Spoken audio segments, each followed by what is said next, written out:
Welcome to the Nightlife Podcast, where we discuss all things having to do with Knights of Pythias.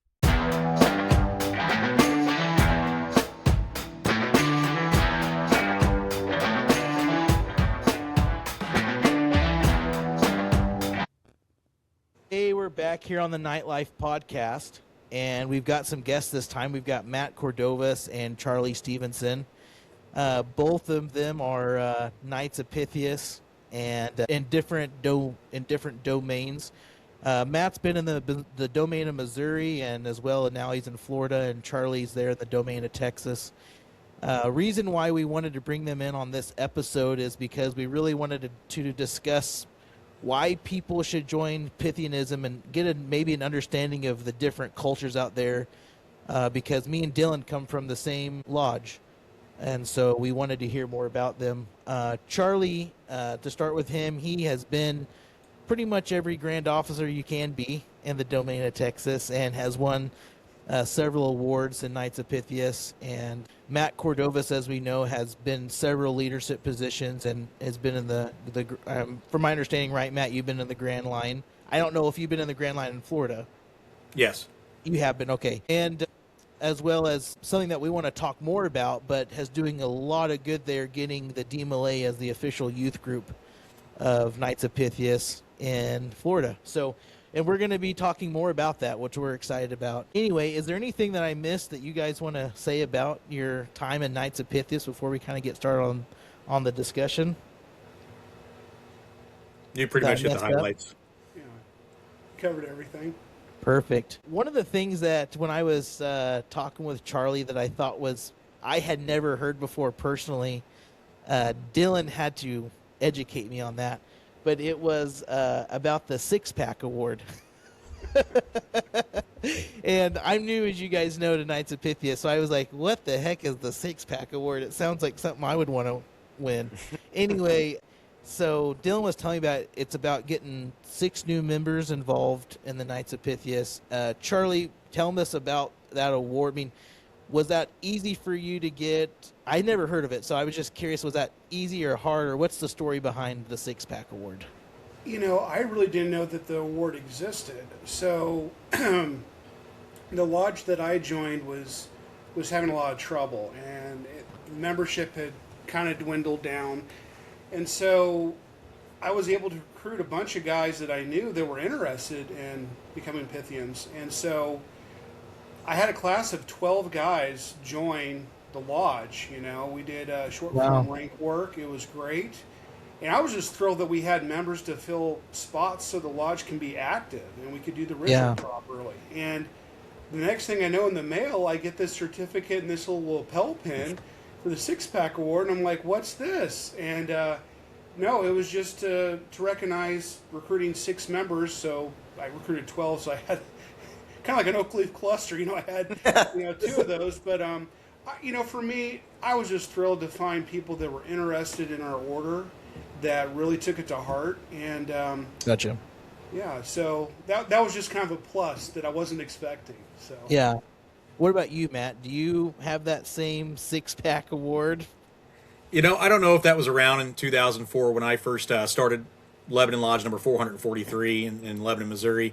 Gotcha. I went out and got about 12 to 15 guys who started a lodge. And, we had the Michael C. Glosson Membership Award at that time. Michael Glosson was a past Grand Chancellor who had passed away shortly after serving his term in Missouri. And then recently, I think I got probably a dozen here in the Tampa area and rebuilt the lodge. Matter of fact, when I first joined the lodge over here in Tampa, there were 2 guys in the room. And wow. I got 4 or 5 guys right off the bat. I hadn't quite moved here completely yet. And then we've initiated 32 this year so far. Wow. So we're on fire. But I don't know if that award was around, 2004 and on. But Gotcha. no, not that one yet. Not officially, but really you would have, it sounds like, if it would have been around. So kind of curious, several, Charlie, Matt, you both are a part of several different fraternal organizations. where does Knights of Pythias fall in order? On which one did you join Freemasonry first, or Oddfellows first, or Knights of Pythias first, or whatever? So where does Knights of Pythias fall into that, and why did you decide to join? You want to go first, Charlie? Oh, Matt, I'll let you go. Okay, so I actually went from D Malay at an age of 16 into the Oddfellows. That was my first organization. Went into Freemasonry next, and then the Knights of Pythias kind of came along.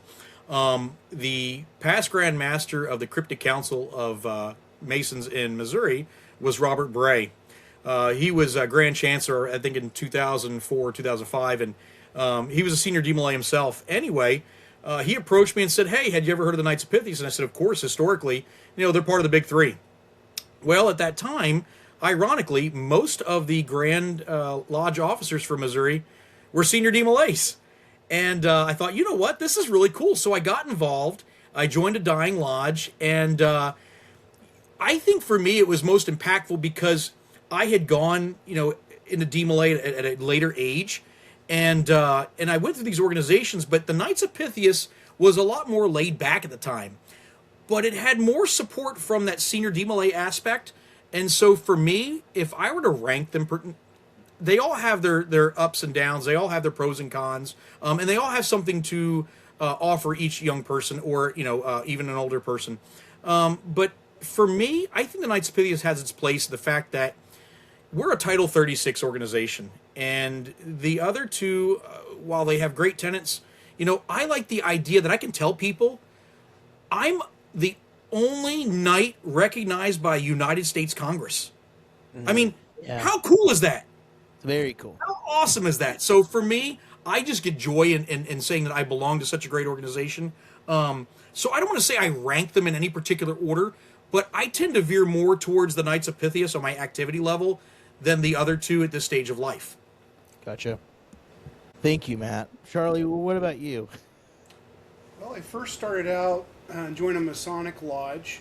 I was always interested in the Knights of Pythias. I knew about them from, reading various fraternal history books. Unfortunately, just in my immediate area, there wasn't a local lodge. So as a young man, I thought, well, surely they must have died out in Texas. I don't know. And, early on with the internet, things weren't just available. Things were kind of behind the times. So, the Grand Lodge wasn't very active with a website, and there really wasn't a lot of information in the newspaper, other directories locally about lodges. So I enjoyed my journey with Masonry, and then same thing for Odd Fellowship. I was really interested in joining an Odd Fellow Lodge, but again, I couldn't find one in my area for the same reason. They just weren't doing a good job with, getting caught up with the times with the internet and website and everything else. I eventually found an Oddfellows Lodge. I was walking down the street in Grapevine, Texas, and I saw a door that had a number on it, and I called the number, and I was able to get connected with them. And then it took some effort for Knights of Pythias. I finally was able to get connected with somebody that knew about them, and it was either a lodge that was an hour northeast from me in the country, or I'd have to go through the whole Dallas-Fort Worth Metroplex, which is a nightmare, to get to Fort Worth to the other lodge. So I decided to join the one that was in the country. And, it was a great experience. I mean, even though that the membership had kind of dwindled down, they were really holding on. They really cared about the organization. And I'm kind of like you, Matt. Like, it's really hard to rank them because I get so much out of all three. And I think all three have a purpose, especially in today's day and age. We really need more community outreach. We need more fellowship. And I really involved my involvement with Knights of Pythias, and I really involved my involvement with Odd Fellowship and Masonry. It's really hard for me to rank. That's a good question, I always ask that question because I get asked by Dylan when we first became friends that same question. Where's when I joined Knights of Pythias, he's like, all right, where does this fall for you? I think Dylan was saying, please be active in the lodge, I think is what he was trying to suggest there. No, I love that. I actually, and I don't know if I remember telling this story in our first episode or not, but when I got my master's degree in Masonry, a brother had showed up, and he said, "Hey, would you be interested in joining the Knights of Pythias in Tulsa?" And because I'm a Mason in Oklahoma, out of Oklahoma, and I go, no, I don't really know what that is. And at the time, my thought was, because my grandfather was an Odd Fellow and a Mason, and my grandfather left Odd Fellowship, he said, for Masonry. And so at the time, I guess my mind, I thought, oh, you can only be a member of one. Like, you need to pick your group. You need to, And so I thought, no, I'm not really interested. I told the guy I'm not interested. Well, now Oklahoma doesn't even have a Grand Lodge. There's no lodges, Knights of Pythias lodges left in Oklahoma. But I thought, man, maybe I should have took him up on that offer, and I could have, kind of been there. I mean, even though I probably, I had left, I was leaving for college soon after. I joined Masonry right out of high school, and I left for college just maybe a year and a half, 2 years later. So I probably couldn't have stuck around to really necessarily, quote unquote, save it. But it would have been cool to meet some of the Oklahoma Knights of Pythias guys. So yeah, that's actually when I was first introduced to Knights of Pythias and had no idea about what it was and turned it down, unfortunately. So anyway, and you guys might see that Dylan's not saying a ton. Dylan's voice he's struggling with his voice tonight. He's been sick, so sorry, Dylan. It's puberty again. But God knows I could use it. So I do have a question, though, and we can start with Brother Charlie and then Brother Matt. When you became a Knight of Pythias, there was a reason why you joined. What is the reason why you're still in, and what's sort of the evolution of that? And then David, I'd also like your answer. I mean, you're kind of new, but it's been some weeks. Yeah. Well, what I really enjoyed was the rank work. I really enjoy the mixture of chivalry with Greek legend about friendship. I think that is really cool because I really haven't found that in any other fraternal order. It's very special. And then the actual history, like what Matt mentioned, I mean, we're knights recognized by Congress. That's just phenomenal. I think that's so awesome to be a part of that. And then when you look at the history of why they created this order to heal the nation after the Civil War, I mean, in some ways I would say it's therapy through ritual, about friendship. I mean, I like that's that. the way to explain that. And I really like that every Pythian that I've been involved with, they really do believe in friendship, charity, and benevolence. It's not just a motto that's, well, we have to say that's just what it is. No, they really apply that in their everyday life, and they get out in the community. They do good work. They help one another. And what I also really enjoy that's really kept me involved, we're very fortunate in Texas because we have the Pythian home. We still have an orphanage that's active, and it's a magnificent building out in Weatherford. It's west of Fort Worth, and when you have that crown jewel, it really keeps people involved. Yeah. We have members that grew up there that are very involved with the organization because of that. We have families that come back for the homecoming every year. It's just really a nice thing to have to showcase our order in Texas. And I think it's one of the last fraternal orphanages in the Southwest. I know there used to be, almost every state had them, but that's what my draw is right now. As I have gotten more involved with the Grand Lodge, going over to the Pythian home and helping out for different events and having interaction with those kids, and they're happy. They have a big smile on their face, and it just makes me proud to be a Pythian. So hopefully I answered your question. I started going off on tangents. No, most definitely you did. Brother Matt, how about you? Charlie kind of took the words out of my mouth because I think that we can all kind of share that the rank work really is fascinating. Yeah, it's memorable. It really is. And I look back and I think, I mean, what young man and what guy doesn't like the whole idea of knighthood, right? I think all of us as little boys at some point in time played around being knights. And here we are adults and we just get to pay dues to become one. So, for me, definitely the rank work. I like the camaraderie, but I also enjoy the projects that we do. Now, we don't have a home anymore, but we do have the programs like in Florida. We work with Special Olympics. I absolutely love working with Special Olympics and had done so as a police officer prior to moving to Florida. So that's always held a special place in my heart. I really, really enjoy the aspect of being able to be involved with the Eagle Scout program and getting awareness for the Knights of Pythias to the Scouts. And in turn, seeing some Scout earn another patch that has our emblem on it, which I think is incredibly special.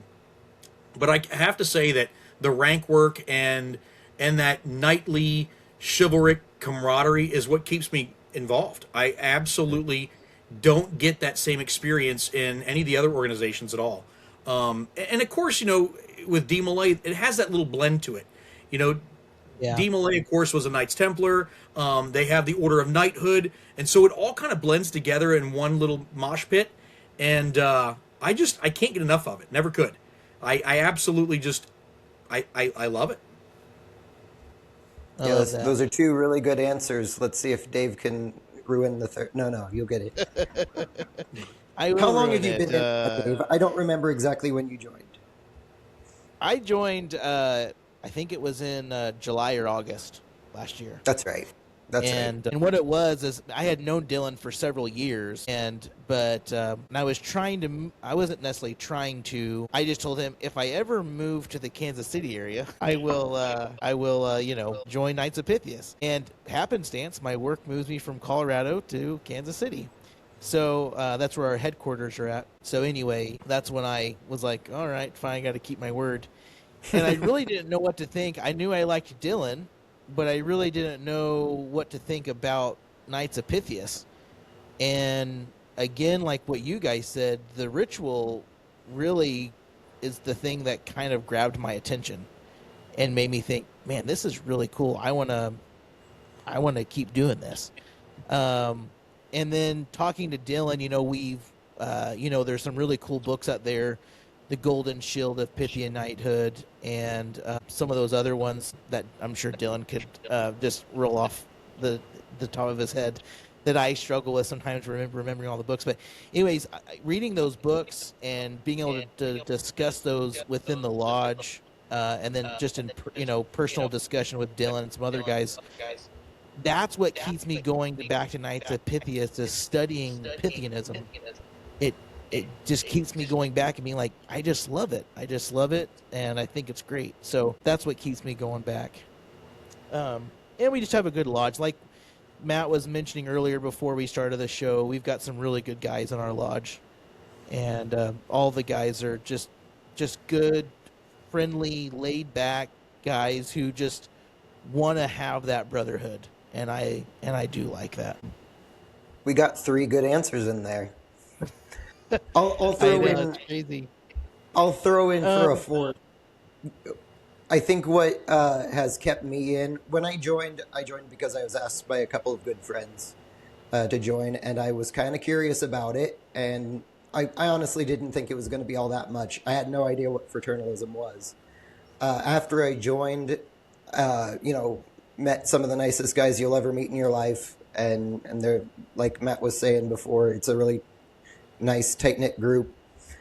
But it was reading the literature for me that I saw, oh, wow, we're actually like a storied, cool-looking, cool-sounding group. We got castles somewhere and uniforms and all kinds of neat stuff. So, it was the ritual, yes, but also the literature and the philosophical works and the poetry. And there's some really cool speeches out there you can find. And so that's why I joined, and that's why I stayed in. And I guess the curiosity of it still somewhat keeps me in, because I really want to see where it's going from here. Because I think we have the possibility for an upward trajectory. I'd like to be part of that. Yeah. We've got really good plans, and I really do think a successful future, especially there at Sicilian. Well, a question I have for Matt and Charlie both, and that is that Matt, was the Knights of Pythias culture different in Missouri than it is in Florida? Oh, night and day, completely different. Gotcha. Completely different. What's the difference? So, I had this conversation with somebody else tonight, and it's the whole fraternal culture. The fraternal culture in Missouri is completely different than it is in Florida. Gotcha. Number one, keep in mind the age demographic. Okay, Missouri is a good blend of younger and older. Florida's God's waiting room. All right, so the age demographic here. I mean and I don't mean this to be offensive, but it is what it is. The average member here is probably 70, 73 years of age. Okay. That's the average. And when I came down here too, I had never heard of organizations having 12 o'clock or 1 o'clock in the afternoon meetings on a Tuesday. All right. It boggles my mind. But when I asked them, like, why are we doing this? It's because they can't drive at night. Yeah. You know, they did fine in New York and New Jersey before they came down here, but when they come to Florida, like, yeah, no, we don't drive at night anymore. But to that effect too, I would say that, you know, the fraternalism in Missouri is very close knit. They're all very similar in the fact that, you know, you got to look at Southern hospitality, and it's like Texas and probably like the other Southern states outside Florida, that everybody's just so nice. Everybody is willing to help. Everybody is pitching in together. It's so much of a cohesive unit, as opposed to like Florida, for instance, where you have a melting pot of people. We have a lot of New Yorkers, people from New Jersey, people from the Midwest. And so you bring all these cultures together, and they really don't know how to work together because they do come from different backgrounds. Well, the majority of people in Missouri are generational. And so they understand one another. They understand the culture. They know the language, and they work more cohesively. So it's very night and day. Pros and cons to both. But getting acclimated here is far more, I wouldn't say difficult, just different than it was growing up through the ranks in Missouri. Gotcha. What about the culture there in Texas for Knights of Pythias, Charlie? Have you traveled around to some other domains for Knights of Pythias, or how do you view the culture of Knights of Pythias in Texas? So unfortunately, I haven't had much exposure outside of Texas with KOP. I would say it's generational. Most of the people that are still involved either have a connection to the Pythian home. That's the main item. So Gotcha. I think if you didn't have the Pythian home, I think the decline in membership would have fallen off a lot more over the years. So you have that as a force, right? You have a connection to the Pythian home. You're third or fourth generation Pythian. That's keeping the lodge going. You're bringing in your family members. Unfortunately, what I'm seeing because of that is, to some extent, I felt like an outsider when I was trying to seek membership because I didn't have that connection. And I think it's really fascinating because the people that built that Pythian home didn't have the generational Pythian aspect. They came together to build this home, and it was to bring in kids that weren't Pythians or from Pythian families, to take care of people.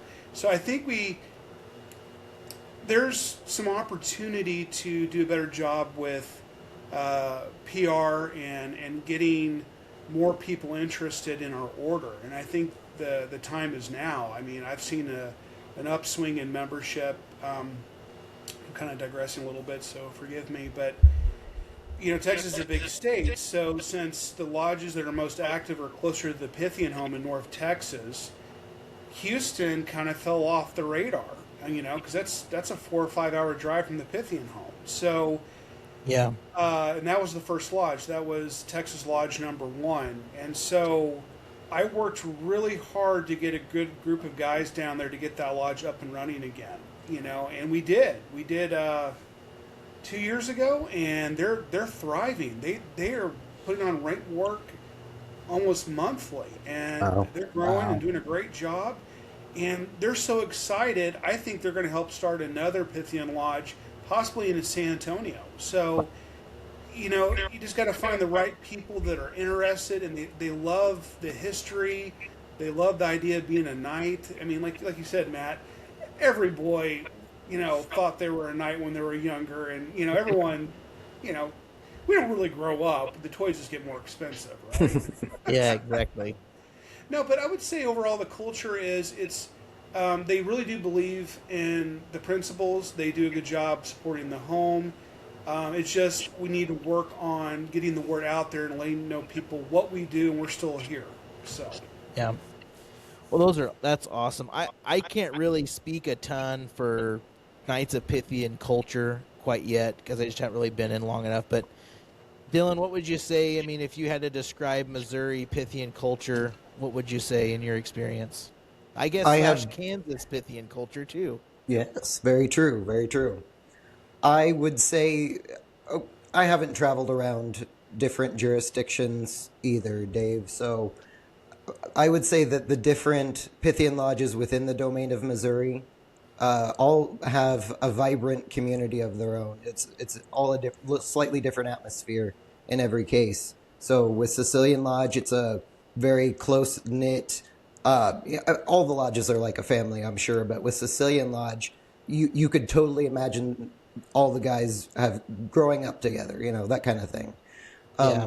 With Syracuse Lodge, number 437 in Republic, it is an intensely fraternal atmosphere. They share a meal before every meeting. They tell jokes. They're all up in each other's business in just the best way. It's a really nice fraternal atmosphere there. For Damascus Lodge, it's a bit less.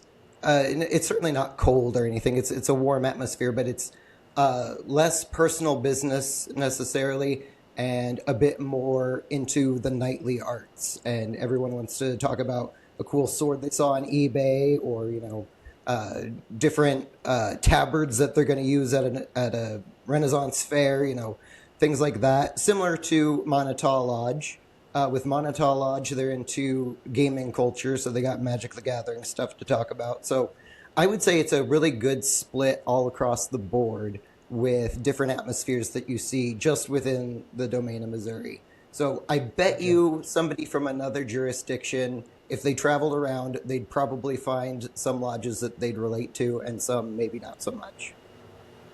I do have to say, I feel like me personally, I fit into the culture there at Sicilian.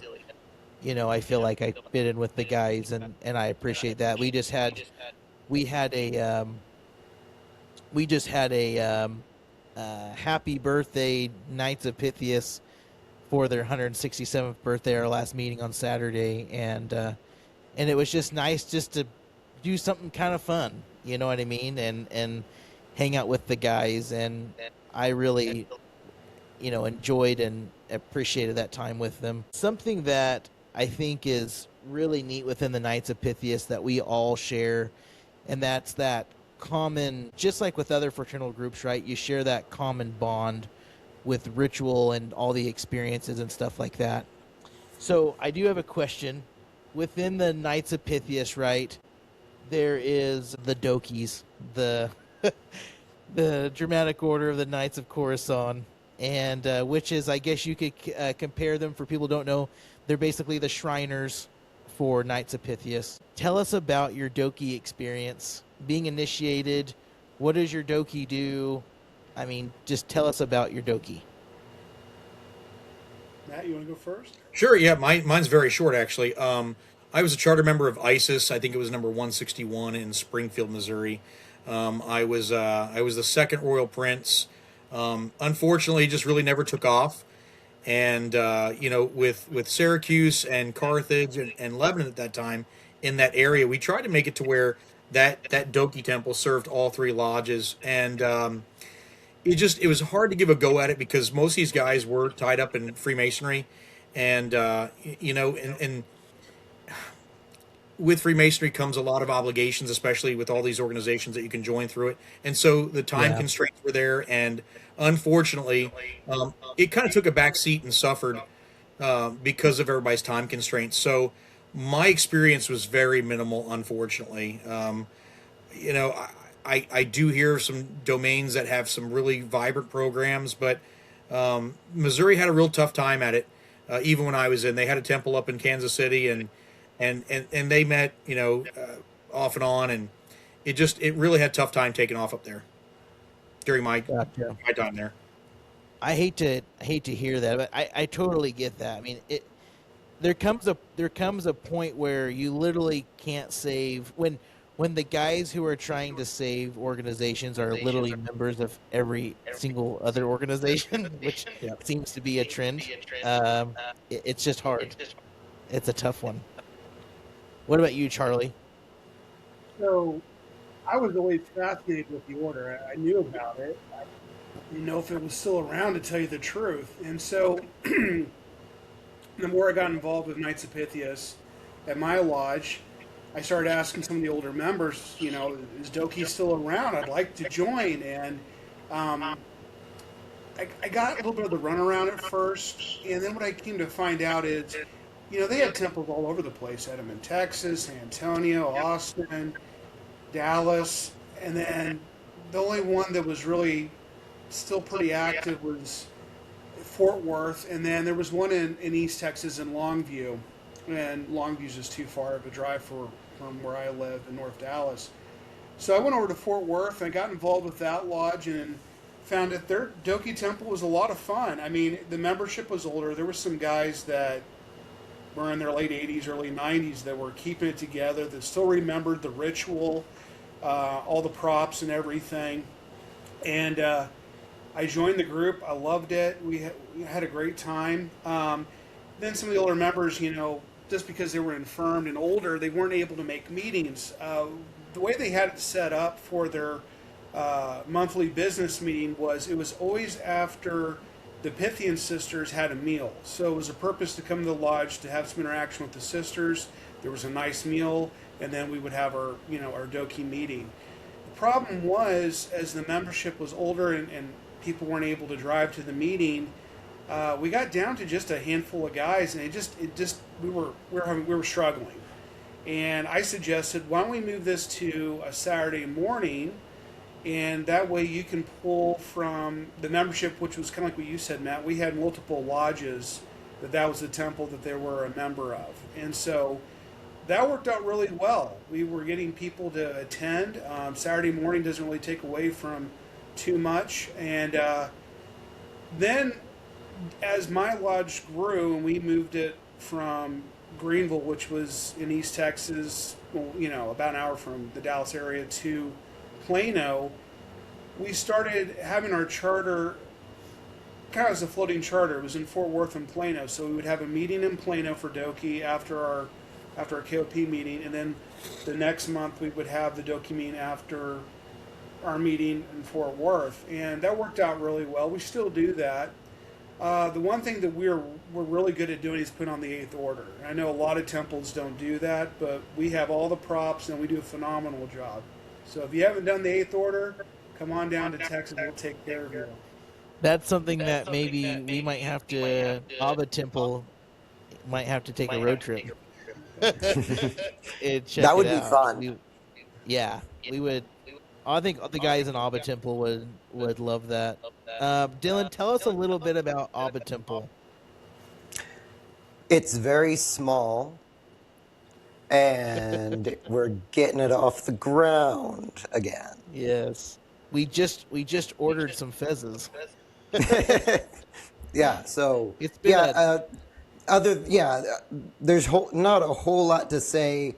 We're kind of, it's almost like we're starting the temple again, because for so long they kept skeleton crew, or maybe a little less even, going for the temple. But I really do have to hand it to Dave for saying, no, hey, this is a cool thing. We need to keep it going. Let's put some effort into it, So we always need somebody like Dave around.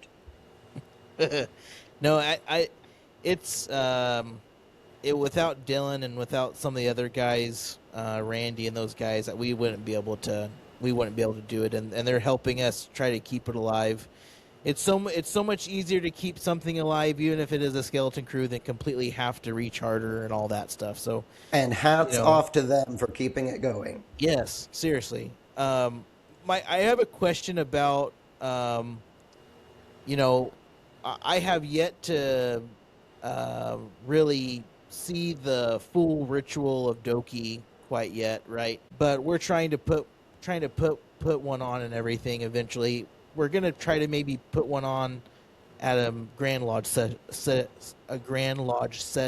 But one of the questions that me and Dylan had about your guys' Knights of Pythias Lodge or your Doki, and that is there any really cool activities or fundraisers or service projects that you guys do that you really think is kind of cream of the crop that you'd want to share that maybe some other lodges or temples could do to replicate? Sure. I'll take this one, Matt, if you don't mind. So we have what's called KOP Cares, and that's based out of the Fort Worth Lodge, which is where, the home of the Doki Temple is. And that's to give medical equipment to people that can't afford it. That can be wheelchairs, walkers, any type of medical equipment. And so we make sure that people know about that. We make sure that people are able to get the equipment. We have to deliver it.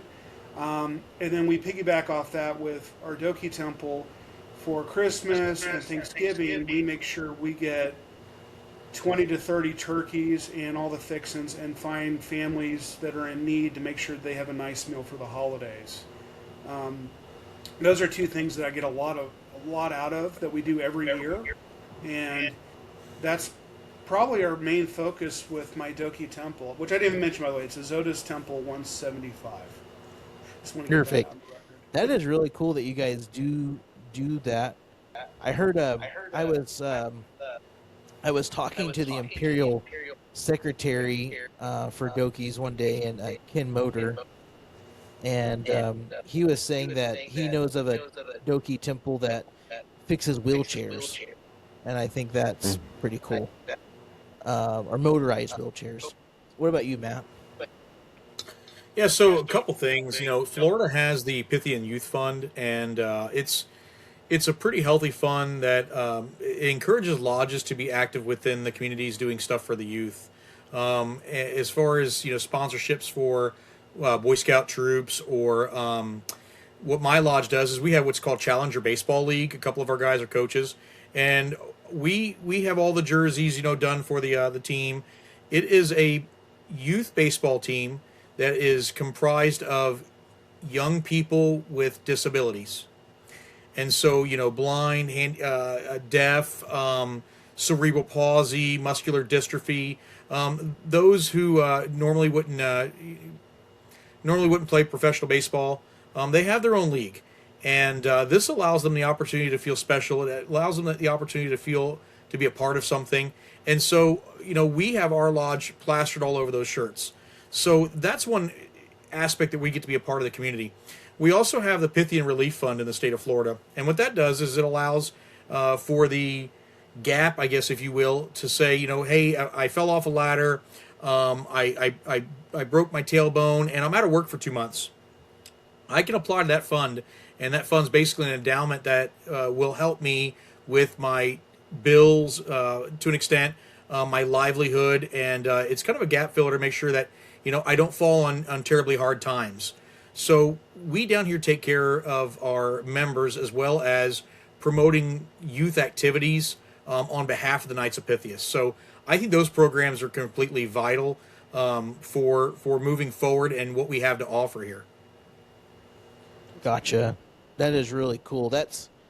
I really do think it's cool when the fraternal groups can really get involved in a community like that and really do something that's big where it brings the community together and actually is a true benefit to a community or a society. I think that's one of the coolest things because it not only builds those people that you're helping, but it builds yourself inside too. It keeps you wanting to do more. It keeps you wanting to do more good and more good. Are you guys involved with Charlie mentioned it a little bit, if I remember right, about Pythian, there's a Pythian Sisters. Are you guys involved with Pythian Sisters at all? And what do you see within the Pythian Sisters? We don't have any Pythian Sisters here in Missouri, and so I'm just not really familiar with them at all. But so are you guys involved with that at all? Did you want to go first? Yeah, so they don't exist in Florida either anymore. Gotcha. I do remember my mom joined actually in Rolla, Missouri, back in probably 04, 05. And they had a small temple back then. And at that time, believe it or not, Missouri had a pretty good Grand Temple. Now, I'm not going to say they had 800 members, but they were still involved in the banquets. They were still having their grand session. They were very supportive of the Knights of Pythias program. Unfortunately, through national trends and through aging, we see that, we've lost a lot of Grand Temples throughout the U.S. So it's unfortunate, but, it's just a change of the times. But we unfortunately don't have it in Florida anymore. And I don't know when it folded. Gotcha. What about you, Charlie? What about in Texas? In Texas, they're pretty strong. They participate in all of our activities at Grand Lodge. They had their session right next door to where we have our session. All the banquets, we're paired with our counterpart, and we do the joint installation of officers, which I think is pretty neat. Yeah, they're very active. We do a lot of activities with them, and especially with the Pythian home, we're always working together for that aspect of the order. So what's interesting is with the order being co-ed, with Knights of Pythias being co-ed, we've had some sisters join, and that's helped some of the membership in some of our lodges. There was some resistance at first from some lodges that were, as they like to say, more traditional. But, we're still working together. They still have a presence here, and I only see them as a great part of our order, especially in Texas. I couldn't imagine going to our Grand Lodge session, which has come up in June, and not having them there. They're worker bees. They make sure that all this stuff's put together and organized, and most of the guys, we help out, but we let them run the show with the decorating and getting all the banquets together. So, Gotcha. I think that's really cool. Me and Dylan, we currently have a female in our Pythian lodge. Dylan's wife at one time was a member there at Damascus, and we're actually fixing to initiate another female into Sicilian. So that's kind of why the topic has been brought up a little bit in our lodge, or some of the members have talked, what do you do with this whole Pythian sisters thing? So I think that's pretty cool. So now, can men join the Pythian sisters? I don't believe so. Gotcha. It's still only female. Gotcha. But yeah, we had just kind of, talked about what that might look like if a Pythian Sisters Temple got started. Dylan, any questions about that, or you have any insight? I do think men are allowed to join Pythian Sisters. I'm not 100% sure on that, so you may be right, Charlie. Regardless, I think it'd be cool to have an all-male Pythian Sisters Temple. The more traditional type temple. Exactly, yes. There you go. That's funny.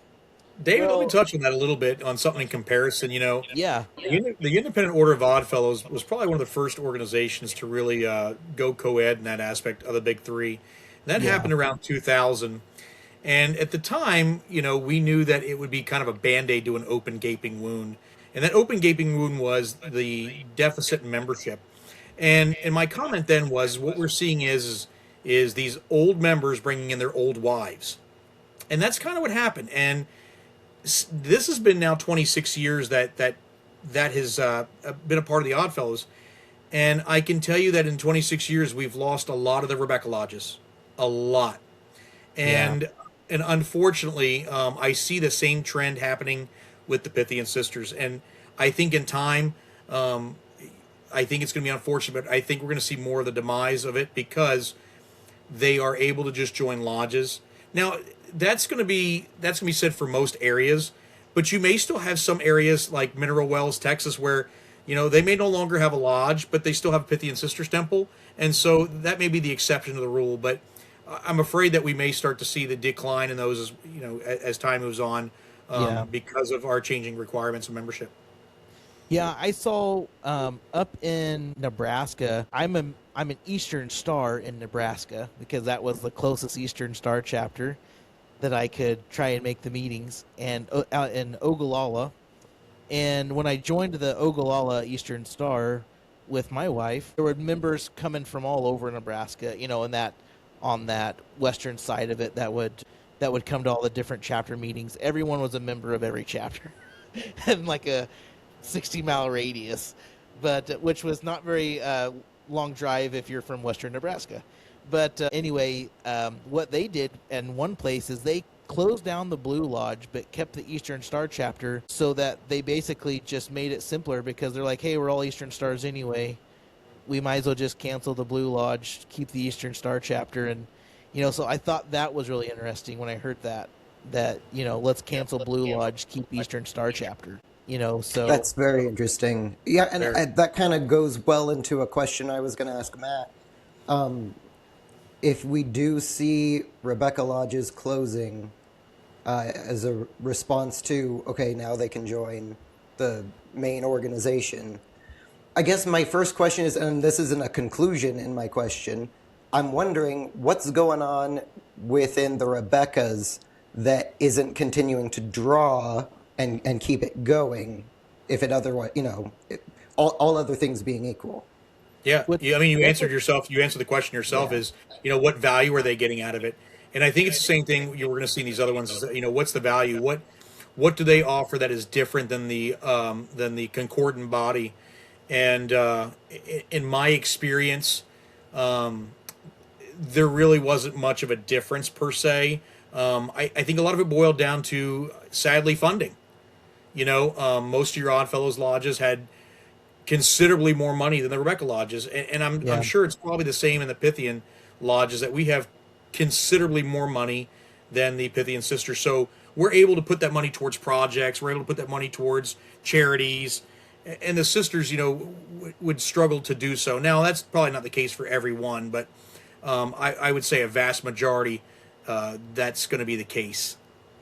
Yeah, and I thought it was interesting too, the Three Links Oddcast, just their podcast, which is an Oddfellows podcast for those who don't know, they just discussed this whole topic on what do the Rebeccas bring to the table, and if you want to save the Rebecca lodges, you have to figure out what's the purpose that's individual for the Rebeccas, versus you could do the same thing in an Oddfellows, or a Eastern Star could do in a Blue Lodge, or whatever. But, you know, I just think, yeah, it's a good question, and you know, I don't really know enough about, honestly, the Pythian sisters to really give my opinion on that topic for the Pythian sisters alone. All I know is that if I could sit here today and say there's a distinct difference between Eastern Star and Masonry, I would say there's a huge difference.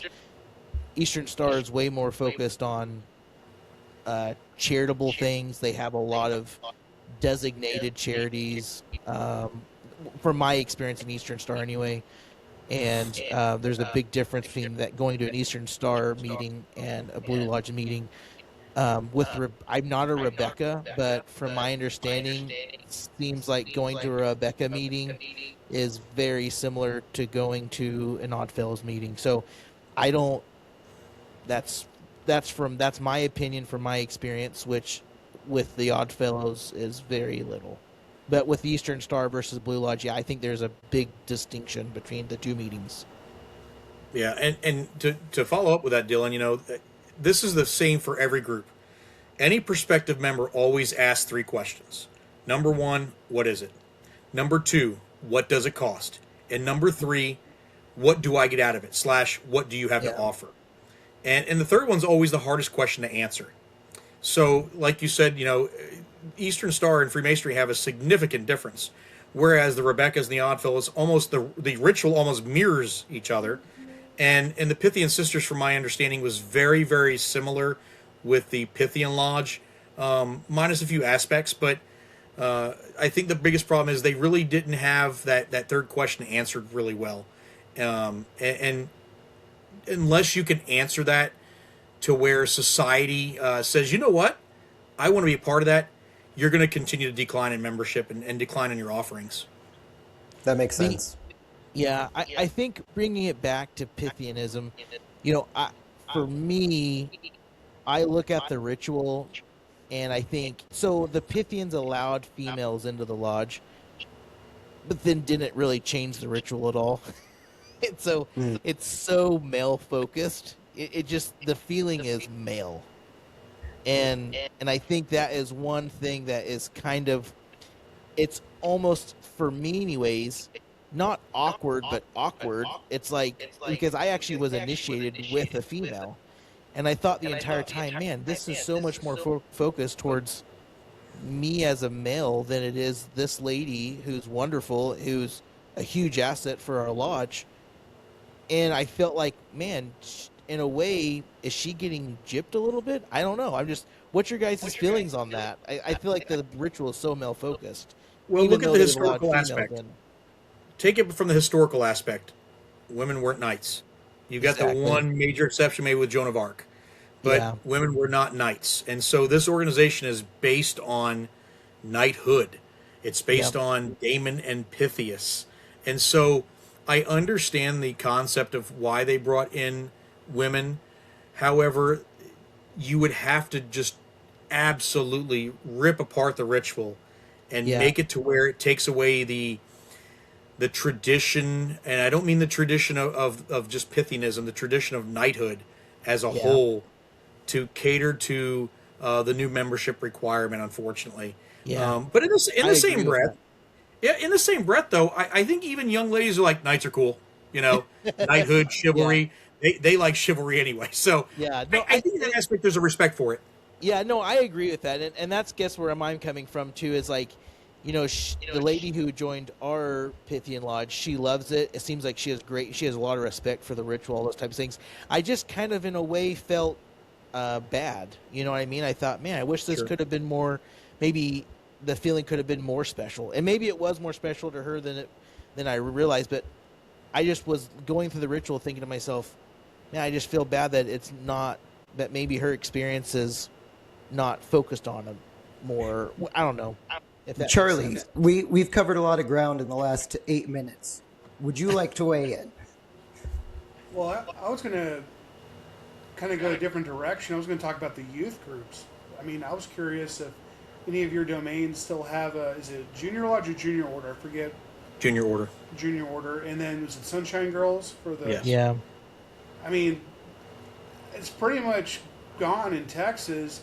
I know in East Texas, one of the lodges is trying to get the youth involved, and they're trying to get one going, but there's just not a lot of information out there. Yeah,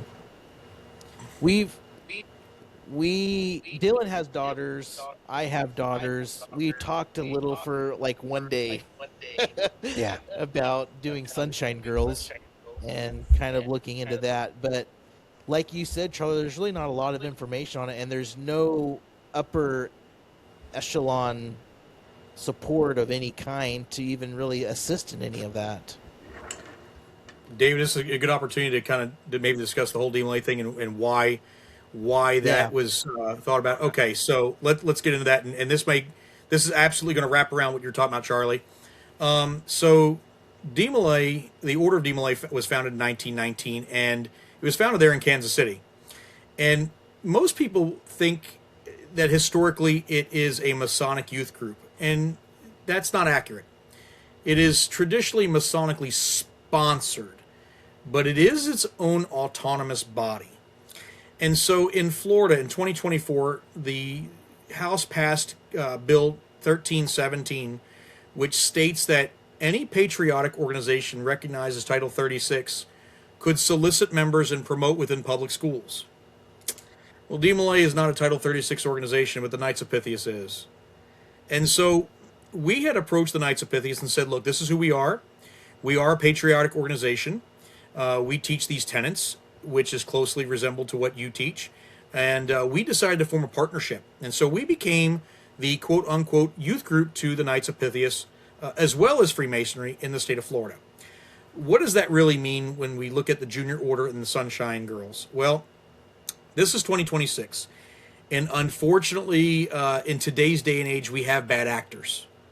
We have to assume that. And so DMLA offers a few different things that put these safeguards in place. Number one, all of our adult volunteers are all federally background checked.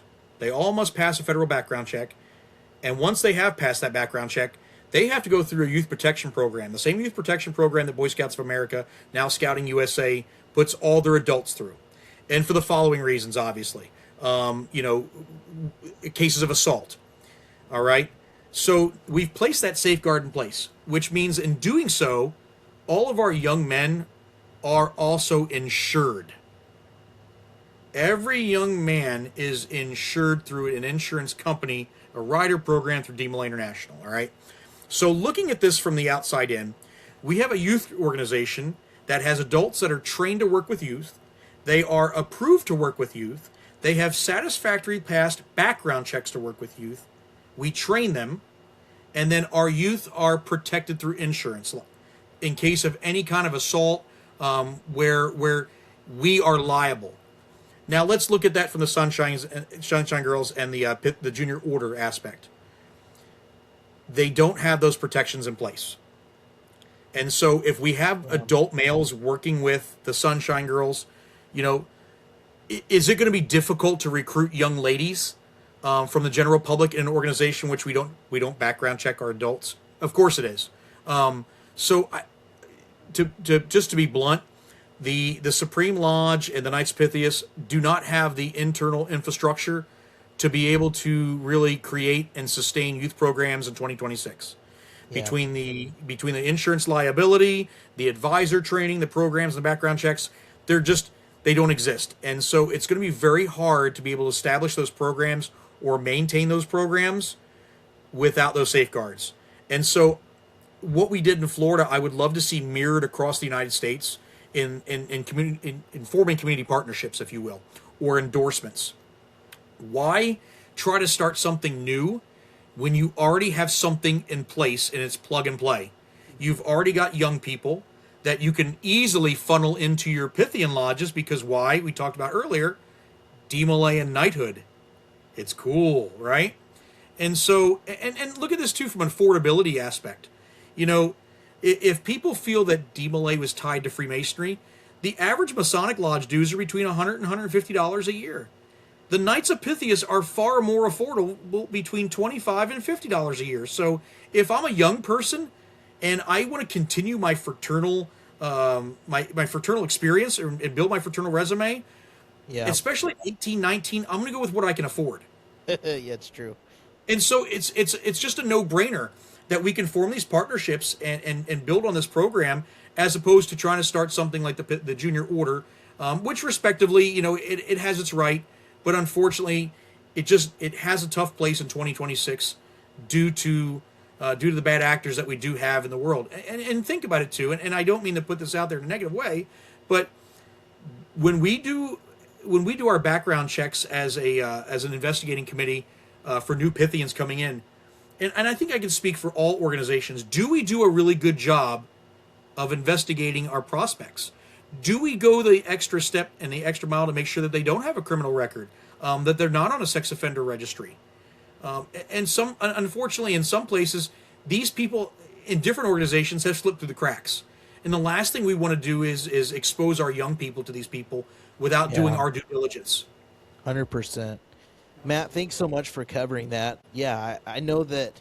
And Charlie, good segue, by the way, into the youth groups stuff. And me and Dylan both feel that same way, and that's why we kind of dropped the idea of doing anything as of right now, youth in our Pythian Lodge. The other thing that we struggle with in our Pythian Lodge is really none of us live right there where our Pythian Lodge exists. We all travel in, and so that's another thing that kind of keeps us from really maybe expanding into the youth side of fraternalism right now. But one of the mention something.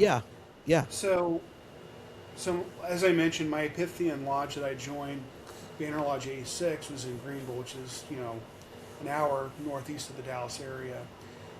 And it was hard because it's more of a rural community. I mean, it's a town, but we had a hard time getting people interested in that area. And so all the members that I recruited were from the North Dallas area. And so we ended up moving the charter to Plano. And the reason that's worked out really well is shared fraternal space. We meet at the Plano Elks Lodge, That's where the Plano Oddfellows meet with all their pennant bodies. And now we have Knights of Pythias, and of course, Doki goes, back and forth from Plano to Fort Worth. And it's worked out really well because it's a fraternal center for so many different groups.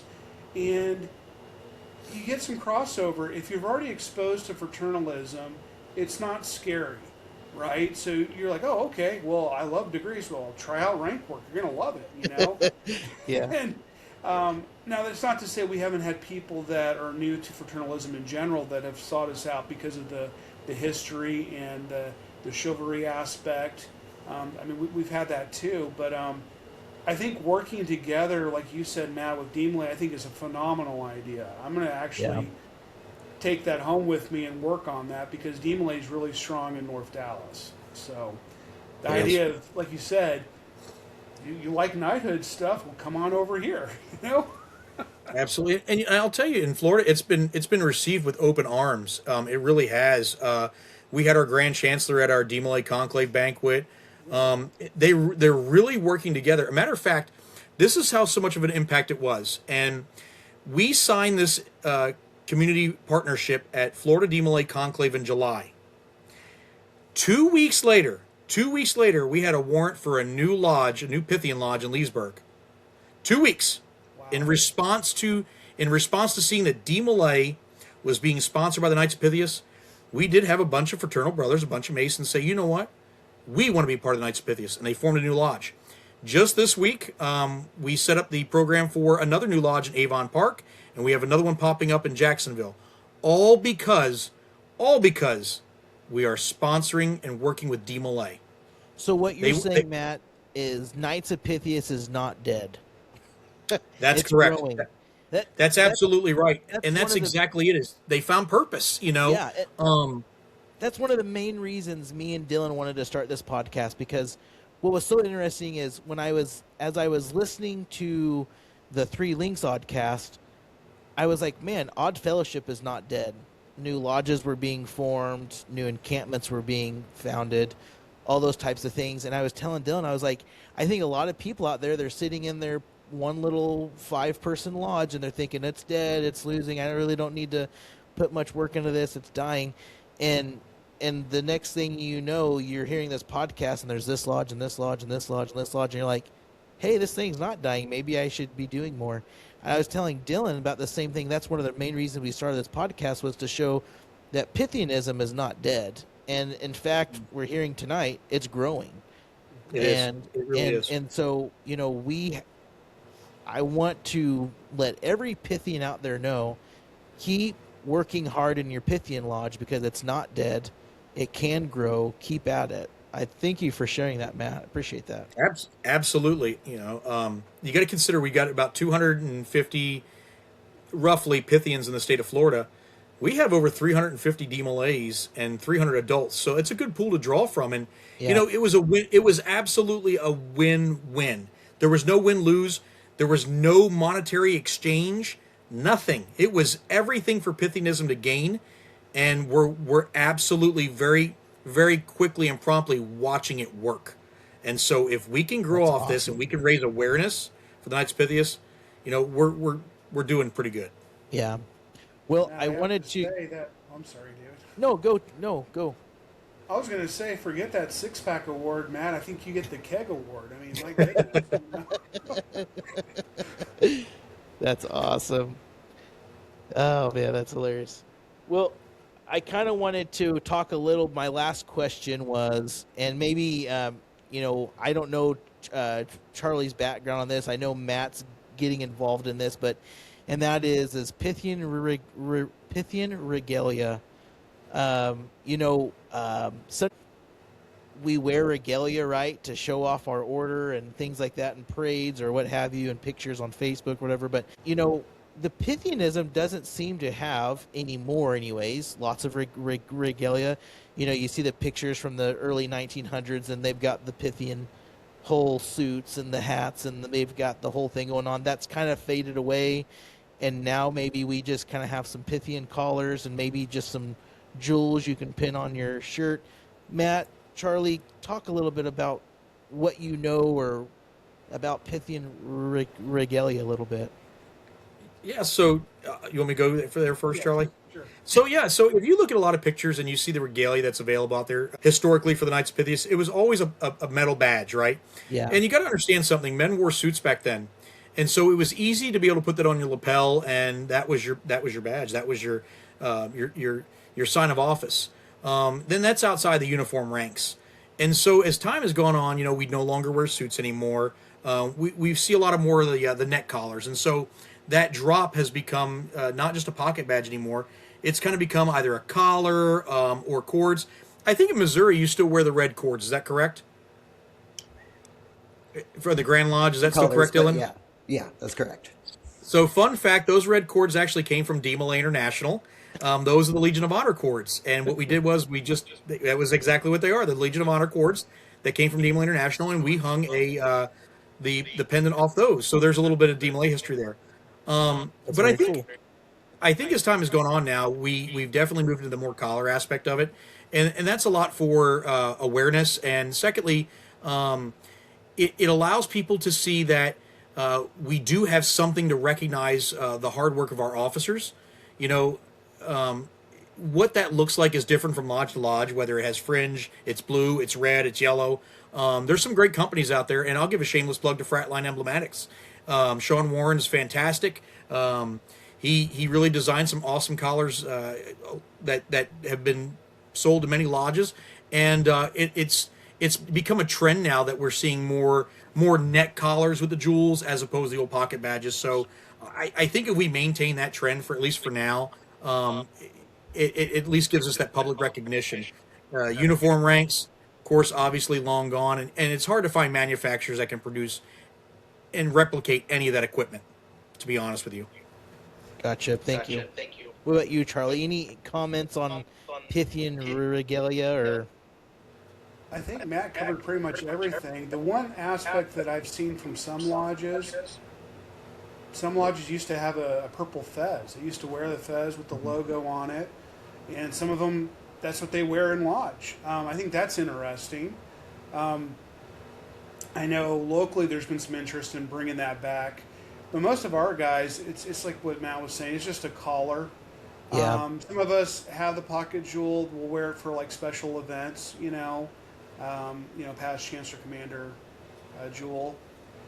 But I think this regalia overall has just kind of dwindled down for Knights of Pythias. I mean, even trying to get props for rank work is tough. If you don't have a lodge that has a spare set of things and you're trying to get a new lodge started, it's tough. But I think there's hope. I know there's a great guy that does a phenomenal job with fezzes and all kinds of other regalia. He does do a good job. He did my encampment fez. Oh yeah, mine too. It looks phenomenal. Dylan, what about you? What's your view on the Pythian regalia in the 21st century?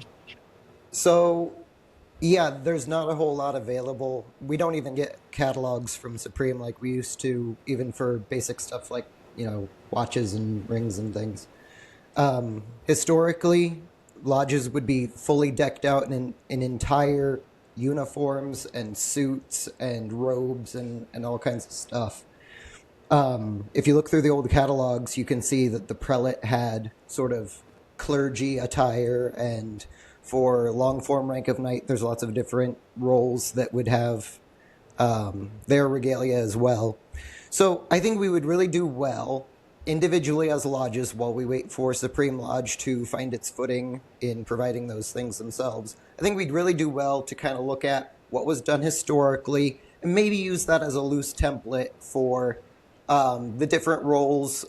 Look at the colors for the different officers and the subordinate lodge and see, okay, so red for Chancellor Commander, yellow for Vice Chancellor, that kind of thing, and see what you can come up with and be inventive, make it part of your lodge atmosphere. I would absolutely love to see more lodges doing that. Perfect. Well, Matt, Charlie, I think the episode's coming to a close, and I've enjoyed this. This has been a longer episode, and I love that. I think a lot of Pythians out there are going to love watching this. There's something I just love, the different podcasts I listen to, and if it's on podcasts or YouTube or whatever, I love listening to them. So I hope other people enjoy them too. Anything that you want to leave us with before we get off here, Matt? You want to go first? Yeah, if I could tell any Pythian out there, don't give up. If you're on difficult times in your lodge, you know what? Remember why you joined, and take that leap and push forward. Build your lodge back up. Share Pythianism with the community, and remember the ideals of the order. They're important. Practice them in your daily life, and let's hope this order is still around for my grandkids to join. That's awesome. What about you, Charlie? Well, I feel that our order has a lot to offer the community. It has a lot to offer men and women that are looking to have purpose. I mean, in this day and age with loneliness and disconnect, KOP fills that void, gives you purpose. And I think the more you get involved, the more you'll get out of it. And so I see an upswing in membership. I think friendship, charity and benevolence are more important than ever. And I just say, keep doing what you're doing locally, in your dominion, and let's just grow our order. Perfect. Thank you. Dylan, do you have any words? Yeah, I'm going to make this way longer. So I just want to get in my time machine really quickly and go back to when we were talking about women and Pythianism. And we were talking about like maybe having to change the ritual if we were going to try to open up the wording and that kind of thing.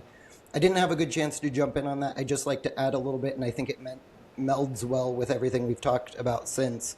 So it's absolutely true that women weren't knights. And even if you could say, okay, we scrounged the records and we found like 5% of knights were women, which would be way larger than it actually ever could have been. Most men weren't knights either. It was kind of one of those things. There were a few different ways you could be a knight, depending on your time period and exactly where you lived. But it was more or less a hand-picked sort of thing in the aggregate. It was a hand-picked sort of thing.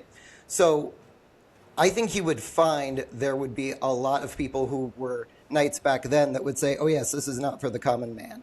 I think for our organization, for our order, it's still not for everyone, but it is for virtually anyone who wants to inculcate those chivalric principles. And while we were talking there, I was thinking in my mind what each of the different ranks, page, esquire, knight, all the different, it's not just friendship, charity, and benevolence. There's a whole litany of life lessons that you learn in the Knights of Pythias.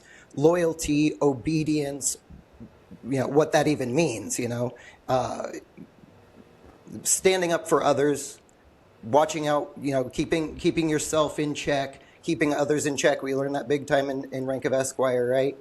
Rank of knight, knowing who you can trust, having a general benevolent view on society. Men and women both can benefit from that. I don't think we would even need or want to change any of the wording in the ritual to open it up to women. I bet you if we were to ask both men and women, what would you change in the ritual? They would probably both say the same thing, not a whole lot. So with all that said, kind of bringing it back to the final question, final thoughts, I think Knights of Pythias, if we kind of open up the ideological floodgates for what do we really think of all of these little different, like pick apart the sentences in the ritual, pour over the history of the order. What did we get right? What did we get wrong? What I love about it, it's an American order, and the America that I know and love doesn't say we've gotten it right from the beginning. We don't have any room to improve. We will always have room to improve. And being open to that, I think we have a bright future. Awesome.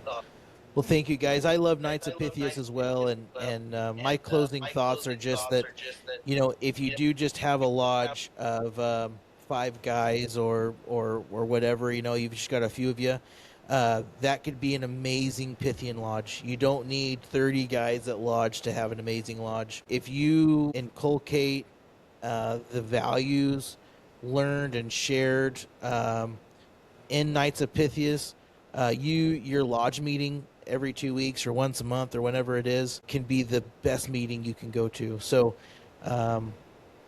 Just like what Matt was saying, keep up the hard work. I don't think any of these fraternal orders at its core were meant for every single person out there. They're meant for those who want to work hard. They're meant for those who want to have brotherhood and want to help others. And so, that's what my ending thoughts are. Charlie, Matt, thank you so much for your time this evening. We've taken up way more than time than I would have hoped to of your night. But again, thank you so much. And I've appreciated your guys's. I appreciate when I see you guys on Facebook sharing things, and it teaches me a little bit more about the order and see that it's not dead. We're still pushing forward. We're still going. And thank you guys so much. Thanks for inviting us. Pleasure. Thank you.